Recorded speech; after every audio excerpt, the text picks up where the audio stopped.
my stream in 3, 2, 1. All right, mine's going too. Yo, what's up, viewers? How does it sound? How is the sound is the question. Me and Crypto Zombie. All right, anyone on my chat right now? There's a few people in it.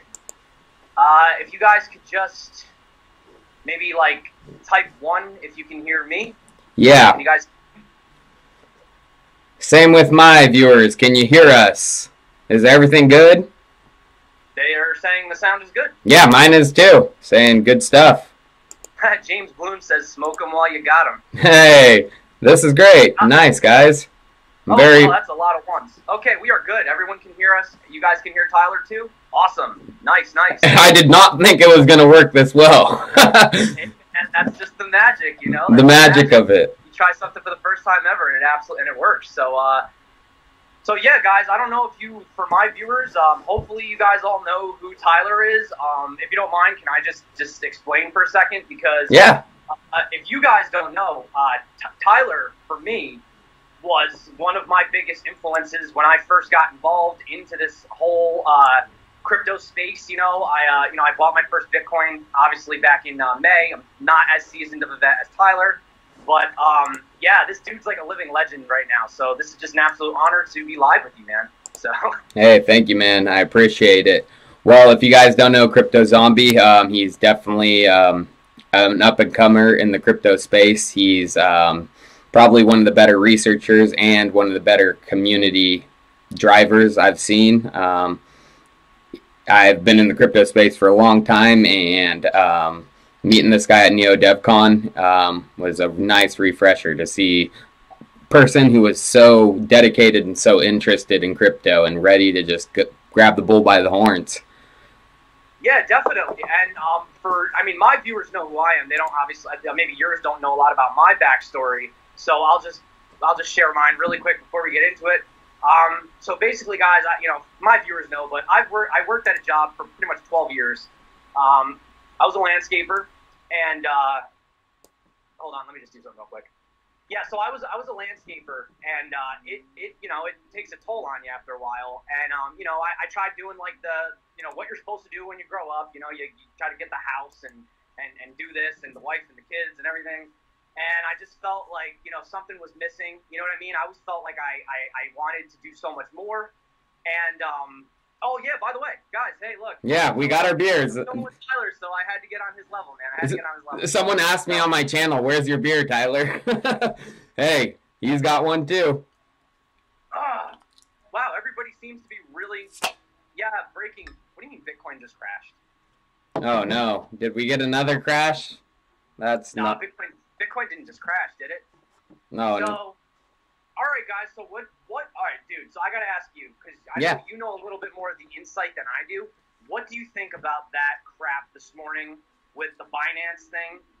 Oh yeah. And I know you told me about Mt. Gox. So yeah. What was that back? So there was a lot of stuff that came out today. I don't know if it's a coordinated attack, like if it was meant to be like this. Probably not. That's just a conspiracy theory. But it was a combination of things with the SEC. They released saying they're going to be looking at exchanges harder. And then you had the Binance API trading, whatever, bot that had a vulnerability, which also means there was a vulnerability with Binance. Because, I mean, if a bot has a vulnerability, it leads into people's funds. There was, a vulnerability with Binance. So them trying to deny it, I mean, come on.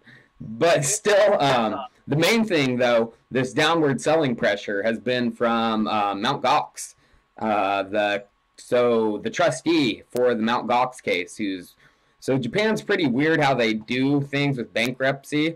They lead a trustee who's in charge of basically all of the funds, and he decides what to do and how to pay the people back. So back in 2014, it was agreed upon that the people would be paid back what the Bitcoins were worth at the time, which was $470. And people thought that was a great deal because Bitcoin had crashed. It was down to 200, 180.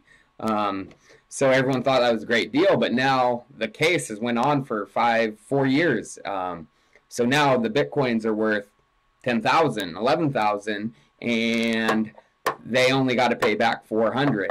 So what the trustee was doing was, for the past 2 months, he was dumping large amounts of Bitcoins, creating downward selling pressure on the market, to get enough funds to pay back all the people who lost coins in Mt. Gox or requested a claim. I actually requested a claim because I remember that even though I had no Mt. Gox tokens, they never sent me anything back. Yeah, no, I didn't even deal with that. I only heard about that. But I'll tell you what, man, just being in since, May of last year, I joke with everybody, but my whole thing is whatever coin I'm interested in, that's whatever country is going to come out and ban it next. Like, I swear, like, I get into NEO, and then it's the China FUD. I get into Icon, then it's the Korea FUD. Yep. And I've just been, like, kind of looking into Zebi. I don't know if you've looked at Zebi. Yep. So that's kind of like it. Now, I wouldn't really compare Zebi 100% anywhere near to, like, NEO or Icon because they're really not the same type. Yeah. But I do see that as, India's kind of gateway into, like, their blockchain. So, yeah, guys, you can pretty much expect India to to ban next because that's what's going to happen. No, I agree. Like, I think that's a good move with Zebi. I mean, there is in my opinion, in the future, it's not only going to be one blockchain that rules it all. Each country and developers are going to be developing on the blockchain they're most comfortable with, which is going to usually come from their country. So that's what I think is the blockchains that are able to make themselves interoperable with each other, like Icon with NEO, NEO with Ethereum, Icon with NEO, Zebi with these. These are the ones that are going to survive in the long run, especially smart contract platforms, because businesses do business all the time, cross-border. So having smart contracts that can talk to each other on different blockchains is going to be highly, highly important. Yeah, I think that's what people don't understand. Like, unfortunately for me, I see a lot of comments, and it's always just like some guy, he was like, yeah, good luck with NEO. Like, wait till Silica takes over. And I'm like, guys, like, you have to look at the whole concept of the interoperability. Like, in reality, we were actually having a discussion before we started the live stream, me and Tyler, and he was explaining how, even guys like, you were saying, like, MasterCard and Visa, for them, they're trying to push, like, 5,000 transactions, per second, whatever, and that's on centralized networks and stuff like that. But the NEO testnet, recently, they were able to do, what was it, 5,000 or 6,000 or something like that, right, on the testnet? Yep. Yeah, no. So, I mean, they're already getting set up to do it. It's not like they're not doing it. And I try to explain to people, here's the thing. You get those Bitcoin maximalists, right? They come in, and they're like, NEO's too centralized. This isn't what it was all about. And the thing is like, you have options. Like, you don't have to own NEO. You can own Bitcoin. You can own privacy coins. You can go all in on Monero. Cryptocurrency is not like a zero-sum game. It's all a matter of your preference. I personally like the idea. I don't want to call it like sandboxing, but it's almost like the fact that they're not like they're in an alpha stage, but being able to control it, and actually deal with the bugs before you open up Pandora's box, as I like to say. I would rather deal with that now than, like, when it's a real serious problem, when, everything's up and running, and now we have to deal with it. Exactly. Like I mean, that's the thing about NEO, too, is the whole NEO FUD got blown out of proportion. I mean, literally when NEO's mainnet has only been going for 6 months. Like, are you guys kidding me? Ethereum has been going for years. I mean, Ethereum's mainnet has been going since 2014, and just a month ago, they have found a vulnerability with Eclipse attacks. And they released the patch only 15 days ago. But did you see any articles about Ethereum? Like, hey, where's Ethereum's billion-dollar disaster? No. In my opinion, it's going to be hard for blockchains like NEO, any new blockchain to get out there that doesn't reward the miners, because proof of work, people who are invested in that are highly powerful in crypto right now, because 2 of the most popular blockchains are proof of work blockchains. So they're going to fight DPoS, delegated Byzantine fault tolerance. It's going to be a definite battle, and they're going to release FUDStorm after FUDStorm on top of these. And I can't wait. I mean, it's going to literally, NEO's probably going to, everyone's going to forget about NEO. NEO's going to do their work, and they're going to create an awesome freaking blockchain that's able to transact hundreds of thousands of transactions per second, more than anything else. And then the price is going to rocket because of that. But guess what's going to happen right after that? Another FUDStorm. I guarantee it. Oh, yeah, definitely. You almost start to think to yourself, like, this is a coordinated thing after a while. Like, it's almost like, oh, the price is too high. Why don't we crash it? See, and you know what? No, it's funny is I heard, like, Roger Ver, there's some theories that Roger Ver was behind the whole NEO FUD, like, attack. He paid the store value blogger as well as Eric Wall to release that shit. But, I mean, that's, of course, a conspiracy. That's like conspiracy. I mean, I can't make accusations like that, but, I mean, you and I both know that crypto, you know, people say it's not the wild, wild west. I think it still is. There are so many things in the back that go on. I mean, you know, even me personally, you know, I've had people emailing me, you know, this and that, shill my coin, I'll pay you this, I'll pay you that, and I'm just like, nah, bro, like, I'm not, listen, you know, I'm like, I mean, you know, bro, like, I'm not going to put anything out for these people that's going to, like, listen, I don't want to name any YouTubers, I don't want to throw any names around there, but there are YouTubers that I've seen that will just shill, like, I'll get someone will be, give me a coin, talk about this, right, and I'll be like, no, and then, like, a day later, I see this guy talking about it, and then it's a lending platform, or, like, it's BitConnect 2.0, or it's promising 250% annual return or whatever it is. And it's like, come on, man. Come on, like, man. You know, if it sounds that good, it's not. If it's too good to be true, it is too good to be true. And that's so funny about BitConnect. Like, oh, man, I hated that coin from the moment I saw it. And I feel bad for, like, the people who got involved. And I'm so glad, like, Trayvon and Craig Grant and what's that? Nick something. I can't remember his name. I'm glad they're going to get lawsuits. I never watched any of that stuff. Like, it's funny because when I was back at my job, I actually used to put my headphones in because I couldn't watch. So all I would do for 10 hours a day, I would just put my headphones in, I'd go to work at my job, and I would just play YouTube videos in the background and just listen to guys talk like you and Blockchain Brad. Crypto Lark, I don't know if you've ever had a chance to talk to him. He's a really cool guy, real straightforward. And, you know, it's nice to see those types of channels really, well, hopefully people will be able to separate, you know, the shill channels from the people that are actually trying to bring the honest information out there. Yep. Which is half the reason why I wanted to link up with you. And also somebody is making fun of the fact that I'm drinking Heineken. Oh. Guys, I'm from New York. Stella. I'm literally trapped in a nor'eastern right now. There's like 1.5 feet of snow outside, so I couldn't go anywhere. So this is all I have. So sorry. So some of my viewers are talking about Deep Brain Chain. Some FUD going out right now. I haven't even been able to do research today. I've been shooting a video. What FUD with Deep Brain Chain? It's supposedly, rumor is Deep Brain Chain is bankrupt. That is highly unlikely. I doubt. I actually saw DB's Deep Brain Chain at Stanford, 6 days ago when I was at the CPC conference. Yeah. They had a full booth there. The guys talked to them. Everything seemed fine. I mean, if they were truly bankrupt, I think they wouldn't even came to that conference. But I don't know. Yeah, I mean, listen, I don't know about the bankruptcy, but I know that those guys are freaking intelligent as hell. I remember when they got up at Neo DevCon. I mean, you had an opportunity to see them recently. And some of the stuff, I mean, I'm trying to, like, tweet what's going on to everybody, and I'm just, like, blown away. I'm like, wow, like, even I can't go to the farm and where things came from. And I think that things like fraud, as far as, you know, what they're trying to do, or even with, like, Walton, you know what I mean, for how they're going to utilize it in retail. Mm-hmm. You know, I really like that concept, because the thing is like, when you go and you sign up for, like, I don't even know, let's say, like, H&M.com, I'm literally just picking any type of thing, right?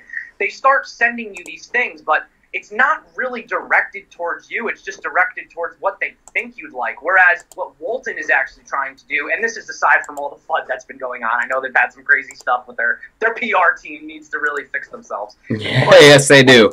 But Walton itself is a legitimate project. Like, realistically, when you break it down to... Yeah, no, 100%. They, and the thing that I think is really cool about Walton is, like, for example, so they're going to have, like, the little RFID chips in the tag. So they'll be able to trace, like, if you go, say you try on a large, right? I tried this shirt on and it was blue and it was a large and it didn't fit. So then I try on another shirt, right? And it's like a blue and it's a medium, yep. Right? But then I put that back and instead I end up getting a red that's a medium. Well, all of that will go into the background and it'll be like, okay, so K-Dub came in, he shopped, he picked this up, he tried it on, he put it back, he got a smaller size, he changed the color, and now that is actually going to be able to provide him with like something that he's interested in. So the next time I get an email from H&M, it'll actually be things catered to me rather than them just hybrid of like Ethereum and Bitcoin, and so they're running Solidity. Mm-hmm. And that's really kind of where a lot of my research really ended with Qtum. I mean, I'd love to be, I don't know, I'd love to know more about it, I guess. But actually, the guy Jeff that runs my Telegram group, he's pretty big into Qtum. So, maybe I'll take a little bit more look into it. I just personally, I'm thinking to myself, if Solidity has its issues, to put Solidity on something else, I think I'm coming through on your end.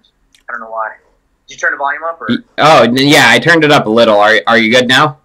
Yeah, no, we're good. Okay. Oh, somebody asked about Origin Trail. Oh, the Origin Trail.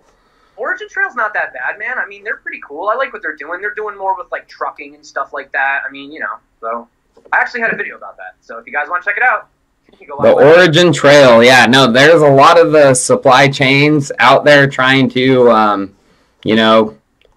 wait, hey, your video shut off on my end. I don't know. I can see you. Really? I can check. Yeah. Huh.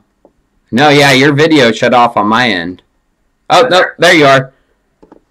You gotta love going live. You gotta love going live in the kinks.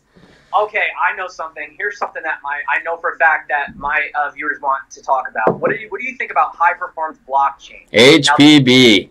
It's interesting. They had NEO angel investment, right? Yeah, it's interesting. HPB actually has been talked about with NEO for years. It's one of the first projects to be talked about.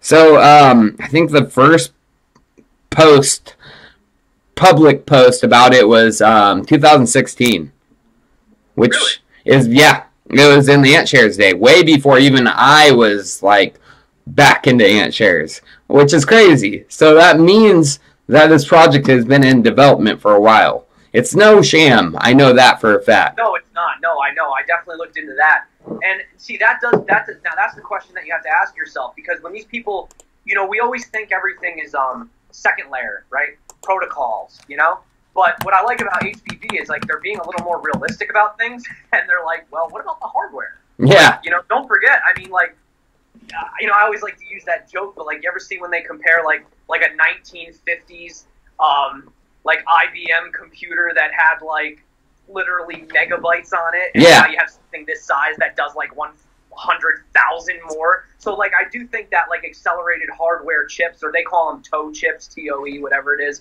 I think that those are definitely going to be something we're going to see moving forward.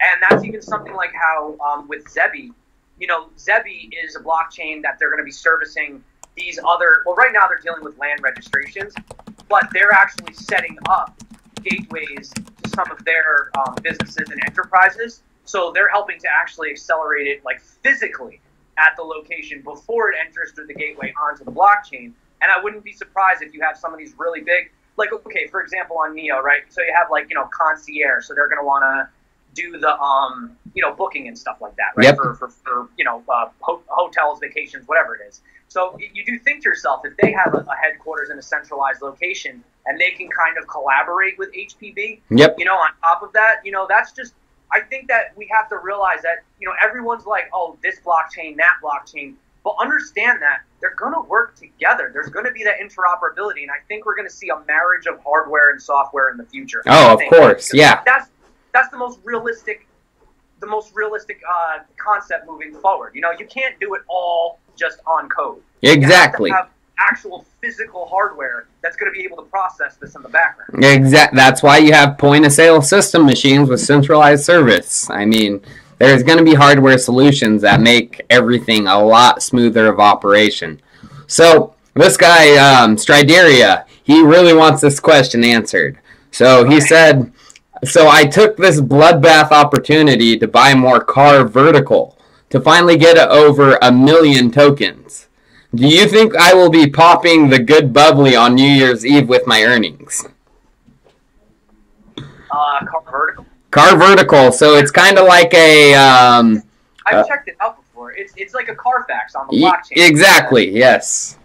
I think car vertical is it's one of those projects that... It's all going to come down to them doing what their roadmap says. I think it's a long-term hold. It's a long-term hold. Yes. I think it's a long-term hold because, you're looking to solve a problem, but you have to get people in to, we're still not there at blockchain. I mean, everyone right now, everybody, on Tyler's channel, on my channel, anyone that's watching right now, we're freaking early guys. So, we're sitting here and we're freaking out about, like, the Binance crash and this guy sold all this Bitcoin from the Mt. Gox thing, and this is, like, horrible. But what people don't realize is, like, this is, like, going to take a few years to really pan itself out to come to the forefront. When you look at gold being the standard of money for 5,000 years, and you look at cryptocurrency in the form of Bitcoin only being around for not even a decade. Yep. And we're like every day, like guys like you and me, right? We're on YouTube every day checking our freaking portfolio, and it's like, I think that the problem is in crypto is a lot of people are really impatient and they want things to move way faster than in reality. Because back when you had the internet, like the early days with the the internet boom and all that, that stuff wasn't as accessible as it is now. Like nowadays, right? Like look how fast FUD spreads. It's like a fucking disease that has no barriers, dude. It's crazy. It's like a pandemic. But like back in the day, if something happened with a company, then it would have to get reported. Somebody would tell somebody. Then it would come out in the newspaper. Then somebody would tell somebody. And so it's just the world is moving so fast right now that we are being completely unfair to the rate of which the technology can move with it. I think that's the issue. So yeah, I mean, when Bitcoin first came out, when 2009 Satoshi started it, in 2011 it first dropped. I mean, the world wasn't ready for it, for one. I mean, the world was not ready for it. Internet was still just becoming popular. The world is still very not ready for blockchain. It's very hard to understand for people, but once you this is what I try to just tell people. Just think of this. It's the first time in human history that we've been able to have a general ledger that's fully verifiable. It's amazing. That in itself is fucking revolutionary. If you don't understand the significance of that, you shouldn't be in crypto. Like, I know. And the funniest thing is, like, the funniest thing is everyone's like, oh, like, yeah, that cryptocurrency, that's for that drug money. And it's like, actually, dude, if I'm gonna do it, I'm paying my dealer in dollars. I don't know about you, so, but oh my God, okay, so you have to answer this. Somebody wants to know how your date with Susan was. Ooh, my date with Susan. Me and Susan are very, very close. I'll just let you guys know that. Right. No, I love Susan. She's a great girl, of course. She's a bull. Like, that's one of the reasons I think, not in the... I'm not going to ask anymore. No, I'm talking about she's like... She's gonna get it. Like, that's what she wants. She gets what she wants. I'll say that. Like, so Susan. No, I mean, it went well. Of course, I love Susan. Right. I didn't mean to put you on the spot. Somebody what they were asking, so I figured, hey, why don't we get? That's the thing. Like a lot of times, I think with this crypto stuff, you're gonna burn your brain out, man. Yeah. Like I tell people, like, bro, sometimes the best thing you can do is put down your blockfolio and just go take a walk outside. Mm-hmm. Just go breathe the fresh air. Go look at the trees. sway in the wind. You know what I mean? Like, hey, it's because you're gonna go crazy. I mean, I've been in it since 2014, 13, late 2013. I mean, it doesn't go away, but it gets easier, friends. It does. It gets easier. I find myself consistently waking up at like 3 o'clock in the morning because I'm like, well, I know now that China doesn't really have as well. I'm sure they're still involved. They're just using their VPNs and whatever. But for the longest time, I had to wake up every night in the middle of the morning in the middle of the night to check and be like, what's China doing? Are they buying? Are they selling? Like, it's like I couldn't sleep for like a month, man. And finally, I was just like, you know what? I'll wake up in the morning. Crypto will be here. Yep. And I'm not going to worry about it. And actually, I just want to say, man, to anybody that's watching right now that's worried about what's going on right now, if anyone is new in crypto, I know you probably have new people on your channel, just stress to them that this happens all the time. Yes. And that the worst thing that you could possibly do right now is sell. That's the worst thing you could do. Because, like, if say you have 5,000 tokens, right? I don't care what coin. Pick any coin. Price goes down.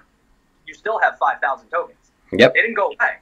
You know what I mean? So once that project realizes its vision, they start putting stuff forward that goes back up, then you'll be happy. So, yeah. And actually, somebody, I was looking at this Reddit post, right? I'm not really good with technical stuff, but they had this chart. I don't even know where they sourced it from, but it was showing the people that were buying and the people that were selling. I saw that. And the people that were buying were the top coin holders, and the people that were selling were the new people. Exactly. So basically, in a nutshell, all the people that are selling right now are the newbies, the guys that don't have a lot, and all the people that are buying right now are the whales. So, like, the whales, like, I try to tell people on my channel as often as possible, but you have to look at it completely backwards. Like, in the real world, green means go and red means stop. In crypto, red means go and green means maybe you should take some profits. Yes, yes. Especially when it gets up to that, like, 20-30% level in a day. You're like, okay, whoa, what's going on? Dude, I love when like, for me, I'm like the opposite. I love when my coins are in the red. The only thing that I don't like, what's crazy, is I don't care if my portfolio has USD, but when I start noticing my Bitcoin comparative drop, that's when I get kind of, like, sad. Yeah. Because, you know what I mean? Because that's like, damn, like, we all know that there's Bitcoin rich and there's fiat rich. And I think that moving forward, I think the Bitcoin rich is, I think, going to be a lot more important because, you know, let's be real. You know, government-backed fiat currencies, I mean, granted, the U.S. dollar is stable. I'm not trying to be like Jeff Berwick and be like, that's it, forget it, throw in the towel, burn everything down, you know? Listen, I'm not saying the dollar's going anywhere tomorrow, but what I am saying is that cryptocurrencies and Bitcoin, it's an immutable ledger. I mean, you literally, you can't, like, everybody says, like, oh, what if there's a 51% attack? Well, number one, that makes no freaking sense whatsoever. Because it's retarded. Number one, it would cost you so much money. It would never happen. You would destroy it anyway. But then, here's the funniest freaking part of it all. So Bitcoin crashes, goes to zero, all the miners give up. Guess what? I go downstairs, plug in my freaking old CPU, GPU, the mining difficulty lowers, and we start right back over again. Like, you literally cannot kill Bitcoin. Like, people don't get that. Like, you cannot kill it. Like, if these miners throw in the towel, then you and me just plug in our computers and we start mining again, just like it was in the early days. Right. I actually, I tell people about this. I kick myself, man. I had this friend back in the day. Now, for those of you who don't know me, I mean, I was like, people think that Tyler, you party, bro, you don't want to even know me like 5-6 years ago. I would never even be in this place. All I cared about was partying. I didn't care about money. I just want to party. That's all I wanted to do. Oh, I was in that stage too, man. Oh yeah, I know what you're talking about. So I was at this party, and this friend of mine, who actually I haven't spoken with in a long time, and I'm really curious if he's a millionaire by now or not. So he goes, you gotta check this thing out called Bitcoin, right? Years ago, and it was $8 at the time, and he's telling me to get in on it. And I'm just like, nah. Who cares about that? Garbage. Have fun. You know, what are you, like some kind of a geek? You know what I mean? And wow. Imagine, I mean, at $8, dude. If I gave him $1,000, can you imagine? Yeah, you would be so rich. Yeah, no, I know what you're talking about. I mean, the first time I actually heard about Bitcoin, it was 15. I think it was through Reddit too. Like, I was just doing some stupid Reddit reading, and Bitcoin came up in some technology subreddit in the early days too. And I was like, nah, no way. This is some BS. Like, internet money, what is this? Like, just like everyone. And then I didn't hear about it again really until about when it was like 100. And then 200. And I'm like, whoa, what is going on? So once it reached like 215, that's when I was like, okay, there's something here. I need to throw in some money. And just. I mean, that's kind of similar to like what happened to me, but it wasn't as, I didn't get in. I wish I got in that early. But, you know, they say a lot of people that had the Bitcoin back then, though, like they either lost it or they sold it. Or oh, yeah. Like most people that had it, they kind of like gave up on it anyway. So like all these people that bought it, it doesn't matter anyway right now. But, okay, so two things. Somebody wants to know Chain Coin when moon. Chain Coin? That's like an old Subomin pump. Yeah, this guy over here. Oh, you want to hear a funny story? Huh. I don't even want to say this out loud. So somebody, I'm not going to mention any names that you already mentioned, but told me that it'd be a really good idea. That and that guy, Max, high on coins, where we get, right, on coins. So he suggested that, you know, this coin pump and hodl, right? We're going to try an experiment. So I had 45 ant shares back in the day. Sold it all for Chain Coin. Lost 90%, probably not 90, like almost 80 to 85%. And God, man, 45 NEO. Now, can you imagine like doing that back in the day? Oh man, that's brutal. It was a nightmare, man. It was a nightmare. I almost cried. And it's crazy because like when people tell me that they've lost money on bad trades and stuff like that, it's like, bro, you are literally talking to the person that's been through it. I have lost some serious money, and it's because of that half the reason that I really wanted to make this channel was because I don't want people to do what I did, honestly. I don't want people to have to deal with that because I've lost a lot myself. Oh, dude, so I have 2 requests on my, yes, I did. Sorry, Zero Clips. I did sell NEO for Chain Coin. He's actually laughing at me right now.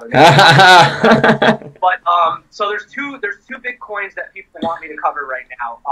So let's start with the first one. So Elastos, they want to go into Elastos. Mm-hmm. So you and Blockchain Brad, I'll give it to you guys. You covered Elastos way before I even got involved. I thought Elastos was an NEP5 token. I had no idea that they were their own blockchain. And, you know, I took a look at it. And then when I realized that, I'm really bad with names, but is it Ron Chen? Ron Chen, yeah. Yeah. So he has like 15 years of experience with operating systems. He's been working with Microsoft. Yeah, he worked on Microsoft XP. He's one of the main guys behind it. I'm curious because I know that you know a little bit more about this than I do. I know that their whole claim is the aircraft carrier for dApps and everything. They're going to be operating system. Like, how do you envision them fitting in? I mean, I see them personally in the NEO ecosystem. Personally, I kind of see like, this is what I see. I see Ontology as the bridge from the outside world into the NEO ecosystem, and then, or the smart economy, and then I see Elastos kind of running within that. But I could be wrong. I mean, is that the vision that you see, or I mean, let me know. It's tough to say what like Elastos is trying to do. So like I agree, Ontology is going to be that bridge from, of course, the enterprises so they can connect to actually the NEO blockchain and smart economy. But Elastos is kind of like, it's tough to say. It's eventually what's going to be NEO's going to run off of, kind of. Because Elastos is creating not only a decentralized carrier operating system for dApps, they're creating a decentralized internet, a new protocol. Yeah. And they've also, I mean, you know, he had, what's his name again? Ron Cheng, did I say it right? Ron Chen.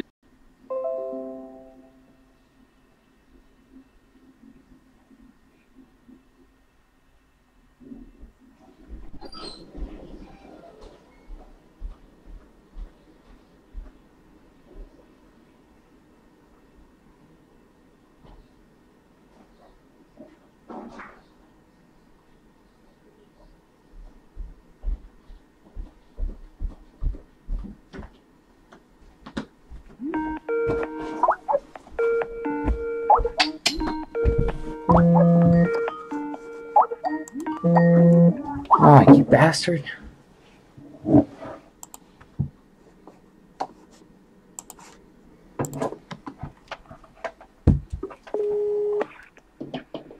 Yeah, what's popular? Yo, sorry. I don't know what happened right there. Nah, it's cool. This is the best live stream. This is the best live stream ever. We keep disconnecting. I don't care. Sorry, viewers. Oh, so this is something. So this is something that my viewers really want to know. And honestly, you are way more credible for this than me. I've only just skimmed the website. Talk about Botos or Botos. Oh, Botos, yeah, the AI platform. They're really interested. Hey, I can't see you on my screen again though. All right.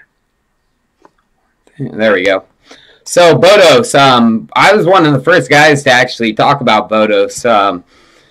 It's a very interesting platform. The co-founder of, well, not kind of the co-founder. I mean, she was on the original AntShares team. She is the CEO of Botos and founder. So it's a very interesting platform, in my opinion. They are actually building their own blockchain. They are an ERC20 token, like a lot of them out there right now are.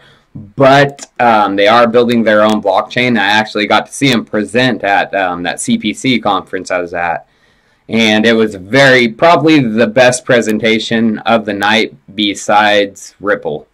Now, see, I'm going to be honest with you. I'm not even like a credible person to answer this. I've not looked into it enough. But do they have AI?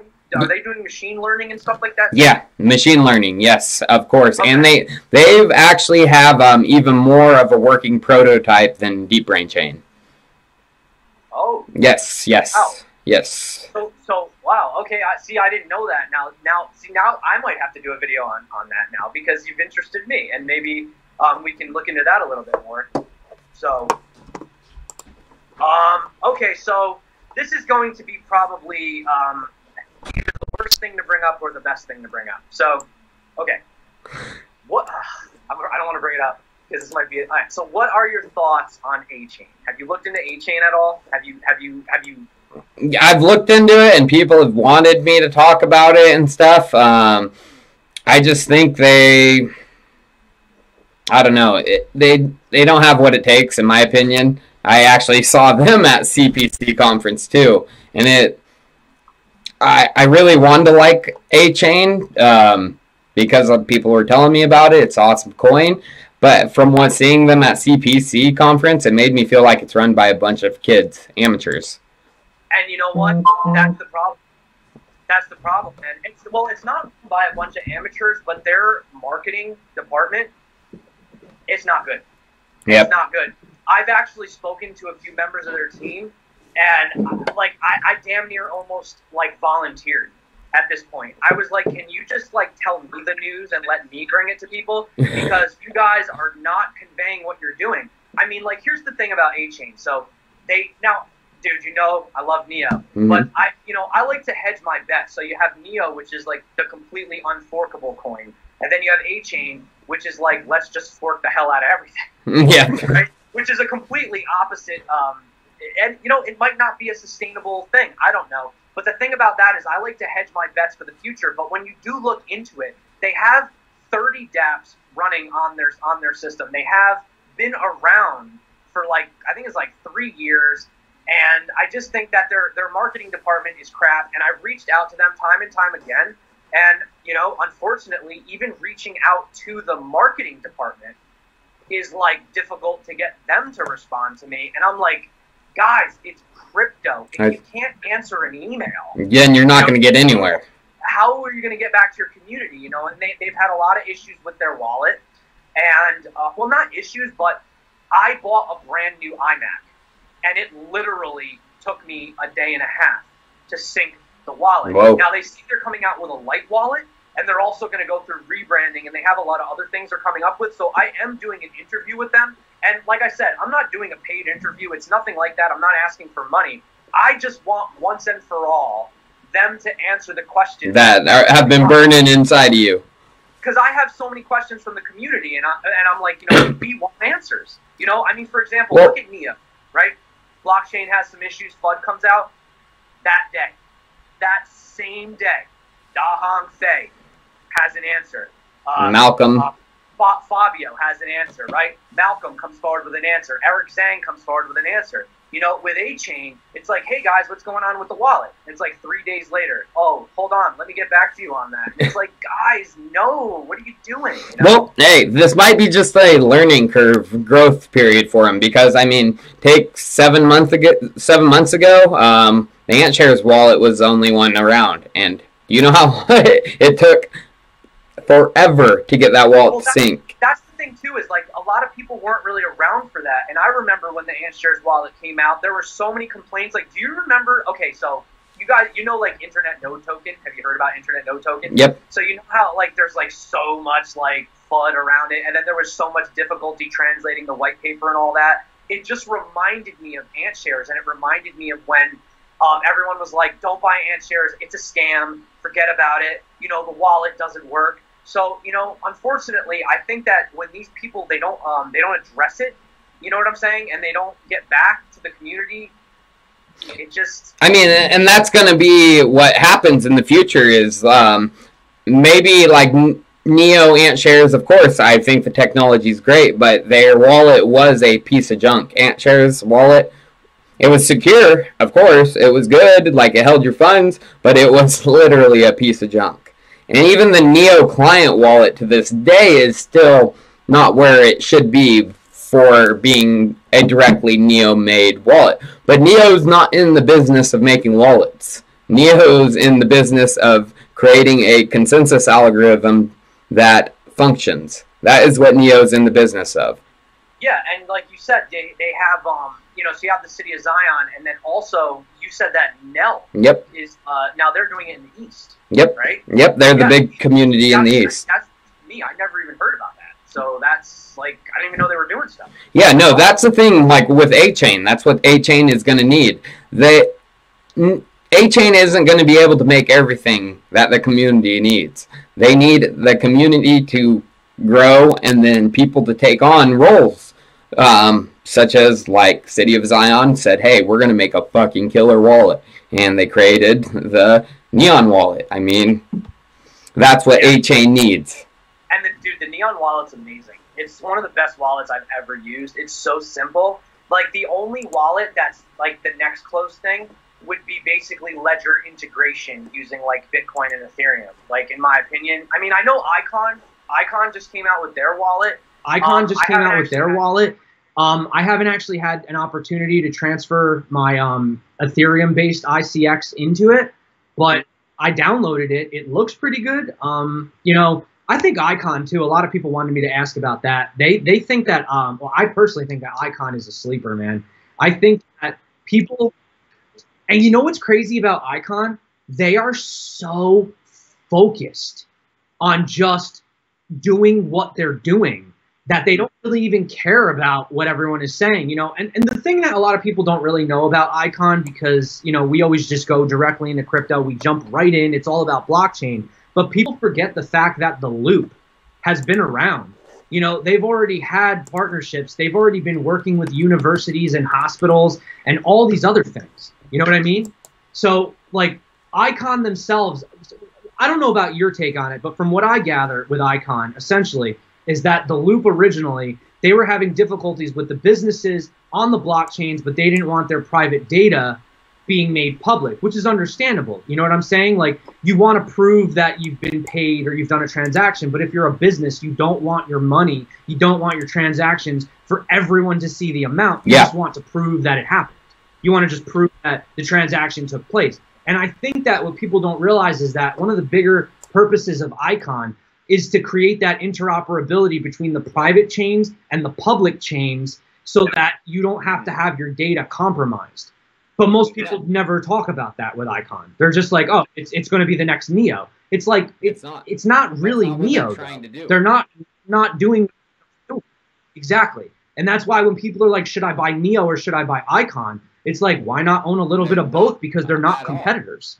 They're not each other. What people don't realize about Achain is I think it's going to be one of the easier platforms to deploy across the whole country before any other one. The United States, of course, it's large as fuck. You're not going to be able to deploy blockchain technology across all enterprises here as quick as South Korea, which is, you know, so much smaller. And there's a reason South Korea has the fastest internet, is because it's a lot smaller and they have the brains there to do it. So they've had like 5G for like over a year now or something, right? Like their internet has been substantially, they've been ahead of us for years. Been able to, you know, like deploy the technology to do it, the lines, the fiber optics, because guess what? Your country's only the size of, you know, it's probably smaller than Florida. Yeah, and it's extremely competitive there too. So what people don't realize is that for you know, especially these cryptographers, these blockchain developers, and especially just like getting accepted into a university in South Korea, you know what I mean? Like over here, over here in the U.S., it's like, well, I got like a 2.5 GPA, but like, you know, whatever. Over in Korea, it's like you need like a 4.0 or you're not getting in, you know? So like when, you know, I mean, look at things that come out of Korea, you know, South Korea. You have like Samsung, LG, right? You know, I think LG's, is LG? I think LG's Korean. I could be wrong. Don't hold me to that. But I know Samsung definitely. Yeah, I know, right? Everyone's like, oh, you got one thing wrong. You're not credible. It's like, bro, you know how much information I consume on a daily basis? Like, I'm just one guy. But definitely passionate about that. Somebody says OMG. I don't know if that's oh my god or Omizego. I don't know which one that is. Oh my god. So this guy asked on my channel, will banks adopt XRapid from Ripple or only Xcurrent?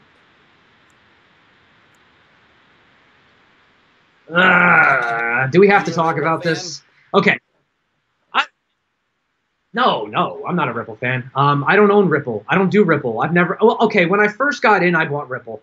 When I first got in, because I didn't know better. And once I realized that I had to actually like register my name and I had to keep a minimum balance of 20 Ripple, and then I realized that the XRP token actually has nothing to do with Ripple technology, then I was like, well, then what's the point? Like the thing is banks can use Ripple technology without using the XRP token. So why the heck why is the token even there is my question. Like, why is there an XRP token when banks can just use the Ripple protocol and they don't even need to use the token? That's to me what I don't get. So, I mean, I don't know. Are you a Ripple fan, Tyler? I mean, I don't know. For me, I don't. But I'm not 100% Ripple fan. I'm a Stellar Lumens fan. I think. Oh, Stellar. I love Stellar. Yeah, I've actually recently been really looking into it for sure. Who created Ripple and both Stellar, the creator, he's a fucking genius, and he started Ripple with a vision of a fully decentralized payment transfer platform, as well as smart contracts. But Ripple got kind of diluted. They took on too many people that he didn't mesh with. So I think that's why he decided to say, hey, I'm done with Ripple, and that's why he created Stellar Lumens. Actually, a lot of people on my chat are definitely saying Stellar. So I don't know. I guess it's like Team Stellar over here. And honestly, I like Stellar too. I really do. I think, in my opinion, I think Stellar took the best parts of Ripple and expanded on it. You know. So personally, if I had to pick a side, I would definitely have to go with. I would have to go with Stellar. I like Stellar. Yeah, I'm really looking forward to what they're doing. And yeah, people are asking me to talk about stuff we already covered. So you should have got here earlier. We talked about Achain. We talked about Elastos. We talked about yes, LG is Korean. Yes, I was right. See? Hey, what can I say, kid? I'm smart, huh? You know, I'm smart. Guys. So another question I gotta have for you is, what is your take on Switch.io and Nex, the two decentralized exchanges coming out from EO?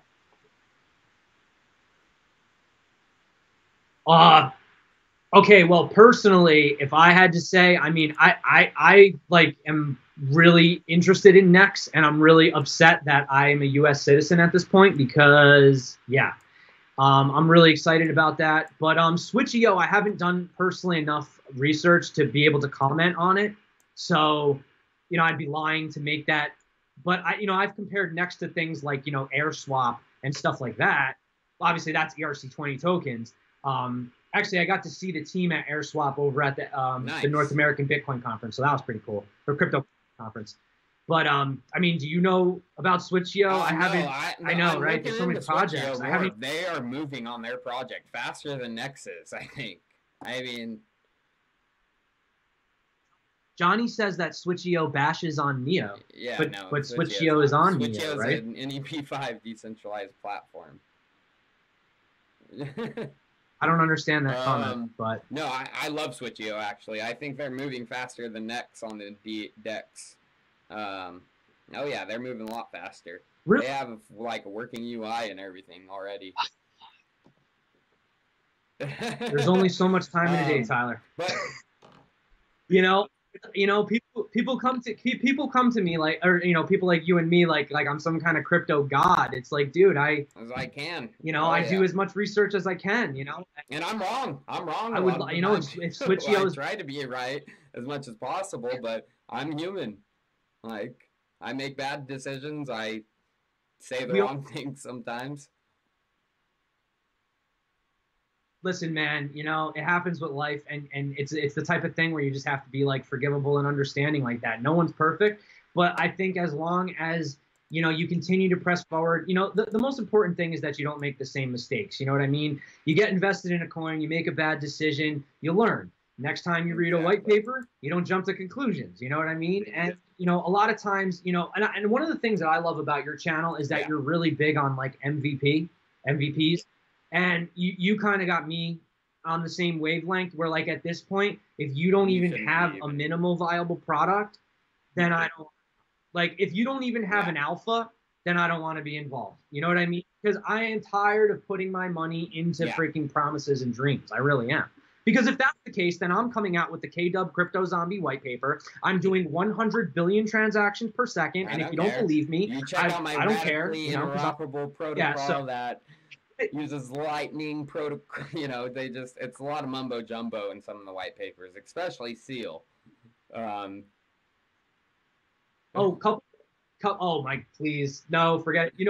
I actually took my video on Seal down. Well, I thought it was Sealy. I don't know how to pronounce it. I thought it was Sealy. I took my video down because I had people unsubscribing and telling me like that I'm a shiller. And I was like, did you watch the video? Like, there were multiple points where I was discussing like red flags and reasons that I didn't feel comfortable with this ICO. But unfortunately, they read a title, they watch 2 minutes, and they're like, "How dare you?" And it's like, why don't you watch the video? Like some of the comments I get, I'm like, this guy did not watch any part of the video. Like, God damn you! Why are you commenting then? Oh, Spank Somebody Chain. Says Spank Chain. There's so many. I don't know. I know, dude. Yeah. I think it's like porno on or webcam girls on the blockchain. Right. I mean, it could work, I guess. I mean, but technically, you could just pay them in Bitcoin anyway. You don't really. Service. They're trying to create a decentralized service where the girls will get all that Bitcoin. Yeah. Instead of, the campsite taking 35-40%, it will go directly to the webcam star. I think that's a lot of what they're trying to do in general with the, even like, yeah. Right, because that was the thing. Like, I was telling my viewers that were talking to me before. Yeah. Do you remember Blockcat? You remember when Blockcat, right? So I actually bought into Blockcat way back in the day. I was real bullish on it. I was like, this is awesome because you're going to take out the middleman. You don't need the lawyer. You don't need the real estate agent. You don't need the attorneys, to do like your divorce papers, whatever. You put on smart contract, and then that'll be enough. And so the coin just completely got forgotten about. I don't know what the hell happened with the team. And it was so funny. I was checking my emails, and randomly I get a message from Justin from Blockcat. And he's like, hey, we want to talk to you. I can't really go. I'm not really supposed to talk about it right now. I can't go into like detail. But in other words, they're rolling out something new. And he was like, can I be on your channel? Can we discuss it? And I was like, absolutely, dude. I was like, absolutely. I was like, at this point, guys, I mean, they won't even let these guys off Cryptopia. Like, you know, like once you get to that, like, and he was telling me getting listed on these exchanges like Binance and KuCoin, it's almost like a mysterious process that nobody really knows. And they won't tell you what it takes. They won't go into it, you know? Right here. That's what it takes. Well, if you got that, then money, you'll get listed on any exchange you want. So basically you're telling me they'll never list the KW coin. They're not listing it because this guy over here doesn't have it. I don't even monetize my freaking channel. I'm an idiot. I should at least Susan actually regarding Binance listings. I think it's like $5 million if you want to get listed. $5 million. Wow. Hey man. You know what, though?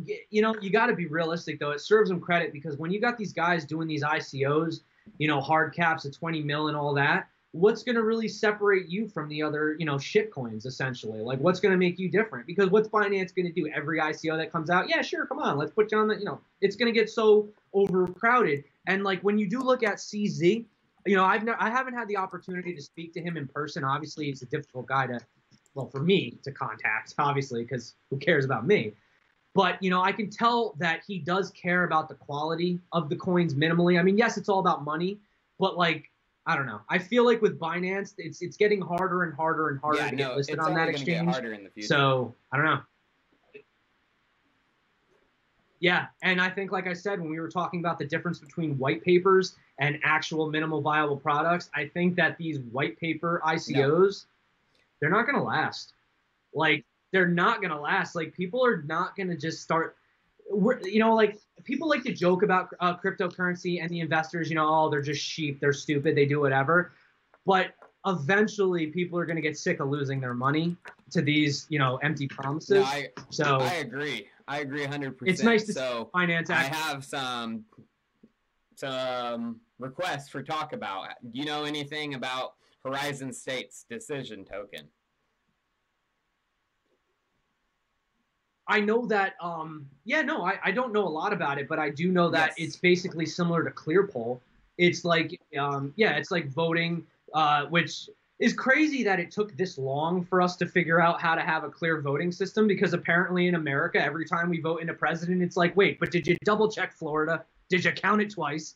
You know? So yeah, no, I think Horizon State, I think we were literally just talking about real world use cases for blockchain. Yeah, absolutely.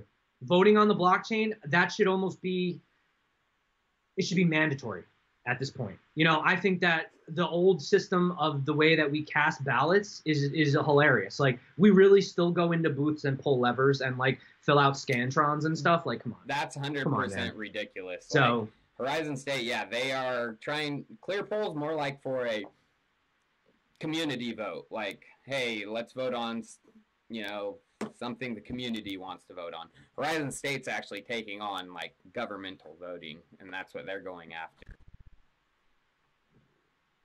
Well, yeah, no, I should have said that. That's like what I was saying, like when I was talking about the presidency, is like it'd be so much better, but do we really want to get political right now on this? Because that, I feel like once I get political, everyone's going to be like, is this the same KW that talks about crypto? Because I have a lot of opinions on politics, but I will not go into them right now. I used to have some opinions on politics, but now I'm just like, fuck this shit, dude. Like, they're... So somebody in my chat was asking, what do you think about the Siren Labs, about what they're doing with the phones and stuff? Did you see how they have that phone that it can actually switch from being encrypted to non-encrypted? And basically it's like, for example, it's like you know, like this is my phone. So inside the chips are actually half on one side and half on the other side. So you have basically two phones in one with a hard toggle switch that goes back and forth between encrypted and non-encrypted. So no, I don't know. Have you looked into that at all, Siren Labs?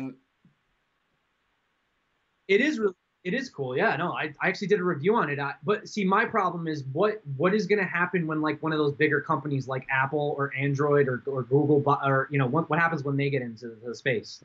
You know, then what happens to them? That's my thing, because those guys have way more resources and a lot more money. Telecom company. Well, that's what everyone said about, you know, the cable companies when Netflix first came out. is it only takes a little bit of money True. to start Yeah. something. And once you start a revolution, there's no stopping it.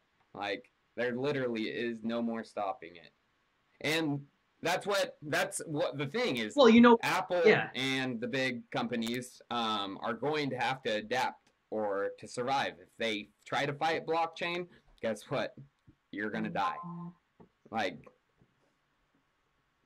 well, let me ask you this, man. When you were you know, a strapping young lad and you wanted to go rent a video, did you not go to the Blockbuster and go buy some Blockbuster videos? And you know, then you remember when Netflix came out and they were sending things physically, you know, on discs everywhere, and then Netflix was like, we're not going to do physical discs anymore. We're going all digital. And then, you know, Blockbuster was like, yeah, okay, like people are going to not demand physical. Like, okay, remember when this is a funny story, actually. My girlfriend, so she, back in the day, so they had the original Mac, right? The MacBook Air, right? And then remember when they came out with the new one and it didn't have a CD drive anymore? Yep. It only had a USB, right? And so many people were just like, why would I want a computer that doesn't have a disk drive, right? Well, look at it now.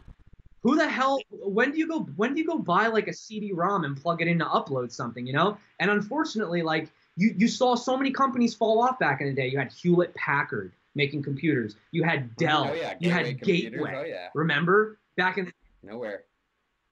Where are they now?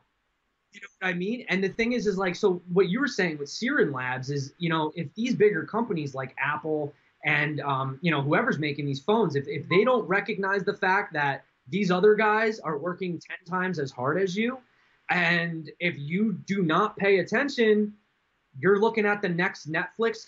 Here's the thing. These people, they don't ask for permission. Uber didn't ask for permission. Airbnb didn't ask for permission. Bitcoin didn't ask for permission. And Siren Labs is not asking for permission.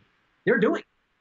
So either get on the bandwagon or get left behind. You know? That's how I have a feeling about companies that, I mean, blockchain's going to revolutionize every little nook and cranny of our life. Literally, it's going to. Like I said, one of the things I always say is everyone is going to be dealing with the blockchain in their pockets in 5 years. I guarantee it.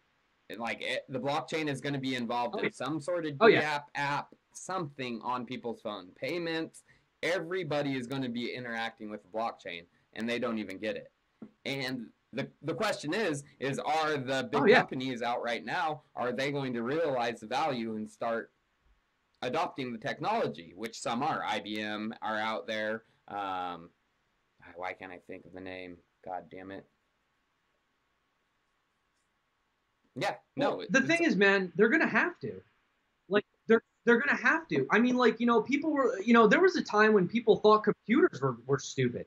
You know, I remember when I first signed up for AOL, you know, my dad would come downstairs and be like, what are you doing on that thing? Like, that's just, you know, it's nothing but just like a game, you know, you're in your whatever. And, you know, now, look, I mean, look at this. What is this? It's a computer. This thing has more computational power than apparently what sent us to the moon, you know, and it's in my pocket, you know. So, I mean, that's assuming that the moon landing was real, but we'll talk about that another day. But Bill Gates actually fucked that guy because he doesn't know blockchain. He's been in his little bubble for the past 10, 15 years, his billionaire bubble. But back when he wasn't a super big billionaire, right when Microsoft was just first starting to come out and their desktop computers were starting to flow onto people's shelves, he went on David Letterman. And he announces to the crowd that everyone's going to have one of these desktop computers on their desks in 5 years. The whole crowd laughed at him like he was some stupid ass. And David Letterman was just like, oh yeah, what am I going to use that for? Yeah. Yeah. It's crazy, man. And you know, it sucks because the thing with me is I've always embraced technology. That's the thing. I've always been interested in it, and I always wanted to push forward. See, like me, myself, in my life, everyone kind of says like, you know, no matter what, you know, K-Dub, you'll never be happy. It's like, you know what? I probably won't, because I always want the next best thing. Like for me, I want to push forward. I want innovation. For me, I think that's what we're here for. I think that's what, I think that's what people what we can do that would be the best. You know, like we need to create that situation where we're going to make it easier for people and we're going to allow it to be more accessible. And one of the main things that I think is going to be one of the biggest things pushing forward in 2018 for blockchain and moving forward is you have to get it to the point where people are using it, but they don't know that they're using it. Like, for example, the Steemit blockchain, right?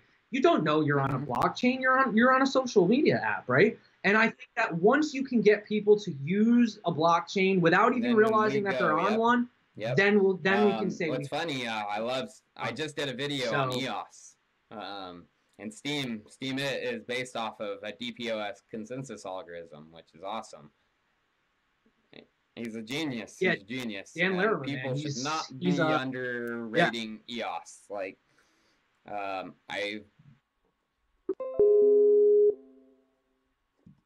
transactions. Yo, we're back in business.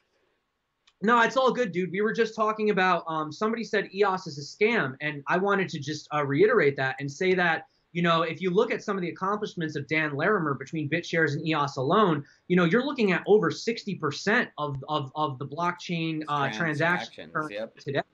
So no, EOS is not a scam. Bitfinex has announced EOS Finex. Come on, guys. Just think about that. No, it's I mean, as far as this year-long ICO, I have nothing to compare it to. It's the first of its kind. Although, if you want to be technical, you could technically say that Bitcoin is in its ICO still. We're still mining it, right? So all the Bitcoin's not available yet. So technically, Bitcoin is the longest-running ICO of all time. Exactly. If you could make that argument 100%. So, you know, the miners, they're still mining it. So, yeah, no, I mean, EOS is definitely a good buy right now. Especially the rumor is the mainnet's launching in June. Absolutely. Yo, somebody says that my chat's being overrun with bots. I don't know what the hell is going on with that, but it's really starting to annoy me, man. Oh, have you had people now posting underneath you claiming to be you? I got that the other day. Now I'm having people, they're putting my logo and they're like, hey guys, thanks for subscribing. Like, send me 0.1 LTC and I'll send you 10. And I'm like, whoa, when the hell? That's weird. That's crazy. So to anybody out there, just I got to say this again on Tyler's channel, on my channel, we don't do that. So just don't send us money. We don't do that. Yeah, no. So, I will never ask for anyone's money. We've been going for about an hour and a half. This is a long live stream. Damn. Hell yeah. Are there any other questions that anybody wants to ask? I feel like we should. I know for you it's early. For me, it's getting kind of late over here. Yeah, no, it's early. It's only 7:30 here in California. I mean, it's 10:30. It's not that late for me, but I got an interview tomorrow with actually Concierge. So Concierge token, nice. Yeah. And unfortunately, because they're going to be contacting me out of Singapore, I have to do it in the morning. Oh, it's like. I know that kind of feel. That's why I've tried to steer myself away from those interviews because all of them are in China, and I'm like, dude, god damn it, my schedule. I like them. You know, they're cool. I like interviews because this sounds actually really messed up to say out loud, but I like them because I don't have to do as much work. I just get to talk to the guys. Like basically, I do what we're doing right now. But I pretty much do what I would normally. Video, you got to do the research. You got to figure out organize your thoughts. Yeah, and your videos are so much more professional than mine. I mean, you have the thing set up. You have the stuff pop up in the corner. You have all the graphics going on. That's not due to me. That's due to my video editor. If I didn't have my video editor, I would not even have I'd have to do this type of stream because I don't know how to do that kind of shit. I'd love to learn, but I don't have time to do that right now. Just do what I do, man. Just go for it. I just go there and I'm just like, all right, I'm turning on the camera and we're going live, and I'm trying. Like most of my things are in one take. I just go. I don't know. That's good. So I mean, over time as the channel grows, I wouldn't mind getting a little more polished. Having my stuff look a little better. But for right now, I mean, I really like my fans. My subscribers are amazing, dude. The community's phenomenal. Honestly, I wouldn't do this if it wasn't for the community. I really wouldn't, because you know, like, where's the reward in that, you know? But like, it's cool when you, especially when you go to the conferences and you get to see these people face to face, and you're like, now you're not just like an avatar. Yep. You're a person, you know, and you realize that there's people that are really behind this. Like every time you go and you see that chart and you see it go up and you see it go down and you see it pump and you see it dump, those are people. Yep, people. Those are people buying and selling, yep. man. Sometimes bots, so there's bots, Sometimes dude. bots. Yeah, but hey, look what's happened, man. You want to mess with bots, you get your funds stolen. So, don't mess with bots. That's why I don't, because there's, like, again, you have 2 layers of security right there. You have the bots security, and then you have the exchange's security. So it just opens up a whole nother world of vulnerabilities. Definitely, man. And that's why, like, the blockchain, like, people, the less layers you have, the less vulnerabilities you have. So whoever can make a blockchain that's able to handle millions of transactions per second on a single layer is going to be fucking awesome. Well, Credits is already doing that, so you should probably just sell all your... Yeah, right. Just sell everything by Credits right now. Yeah, right. Because I love white paper promises. But anyway, guys, what do you think, man? It's been an hour and a half. Yeah. I think it's been... No, I appreciate all your viewers, all my viewers tuning in. Yeah. Guys, everybody, I just want to say, everyone on my channel, listen, dude, like, in the real world, okay? In the real world, if this was businesses, you and me would be competitors, right? Yep. Like, we would be fighting over views and likes and subscribes. But, dude, I don't see it that way. I think that, you know, 2 heads are better than 1.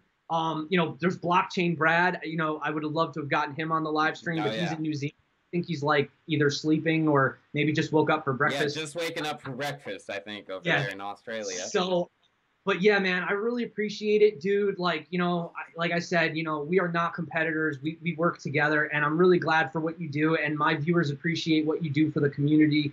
And just keep doing your thing. And hopefully, you know, we'll get up in the future. Maybe we can make this a thing every so often, kind of just get up, chat, talk about stuff. Oh, yeah. And like viewers, on my side, I'm sorry for my shutdown. I'm in Chico, California. We don't have the best internet. It's not San Francisco. So sometimes the internet does go down here. Like sometimes I can't even live stream from my house because the internet's so bad. Like it's like, are you kidding me? I'm getting like 15, 12 megs. So exactly. So again, sorry. I'll figure out the live stream for next time. Have it 100%. Yeah, dude, it was fine on my end. I mean, you know, and I don't know if your stream kept rolling, then I guess it worked for you. Yeah, no, if it kept rolling even when my shit went down. Kept shutting out. Good. Yeah, so. All right, cool. So, yo, man, Tyler, thank you so much, dude. No problem. Really. Hey. Like, people don't realize how much of an idol you are to me. Everyone watches my channel, but they don't understand that, like, I was a guy literally 8 months ago with headphones in my ears, riding on a lawnmower, with hopes and dreams, listening to Chico Crypto talk about ant shares. Like, people don't realize, like, for me, this is just as much of an honor, hey, you know, as it is for anybody watching. Hey, so. Man, you're doing